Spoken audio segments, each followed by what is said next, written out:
Howdy, friends. Trent Davison here at Snohomish Tree Company. Hey, I wanted to talk a little bit about our bidding process and how that works here at Snohomish Tree Company.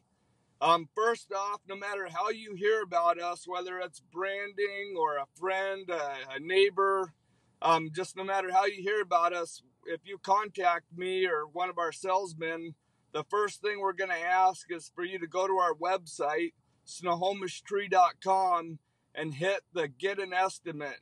That'll bring you to a form. It'll give you a spot for all the pertinent information, phone number, address, email, description, little bit about the job that you can fill in there, and then that'll come over to me or one of the salesmen here at Snohomish Tree Company. And at that point, we would then schedule an appointment with you to come out to your property and take a look at what you got going on. Once we arrive on site, we're going to, right out of the gate, ask two very important questions. Number one is, can the firewood, if there is firewood on your job, typically 12-inch in diameter or bigger wood would be cut into firewood lengths, typically 16 inches. And the question would be, can that firewood stay on site? We're not a firewood business, so there is a savings if the firewood can stay on site. The next question that we ask right out of the gate is, do you have a spot for chips? Again, if we don't need to haul the chips off and you've got a spot on site or at a next door neighbor's place, there's a savings to leaving the chips on site.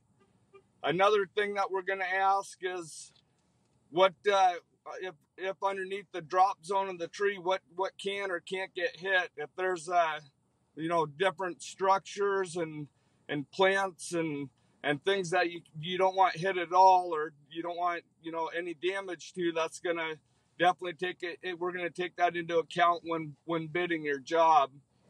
Another thing that we're gonna ask is how far, or we're gonna look at and determine, is how far it is from where we can park our chip truck and our chipper to the tree that needs to be removed or the brush that needs to get chipped.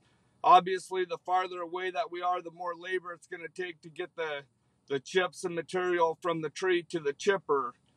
Another question that we would ask is, are the trees, if there are any trees left over, do you want them trucked to the mill? That's kind of a whole nother program, but if you do have logs, we would take into account the value of them at the mill. So if you had enough good logs, we could definitely help offset the cost of doing your job.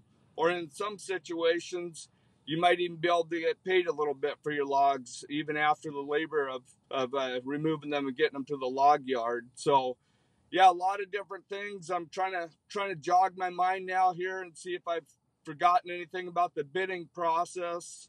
I think we've pretty much covered the basics. So just to give a few bullet points, get an estimate on the website at snohomishtree.com is where we start. Is firewood staying on site, or are we hauling it off? Do you have a spot for chips, or are we hauling that off? And then from there, there's just many different parameters that we kind of just got to get together and look over every job. There's just so many changing variables in tree work. No job's the same, and it's a very difficult business to bid over the phone. So the best thing to do is get a hold of us on our website, request one of us come out there, and that's going to be the easiest way to get you a fair and equitable estimate on your tree job. Thanks a lot. We'll see you on the next one. Shwee!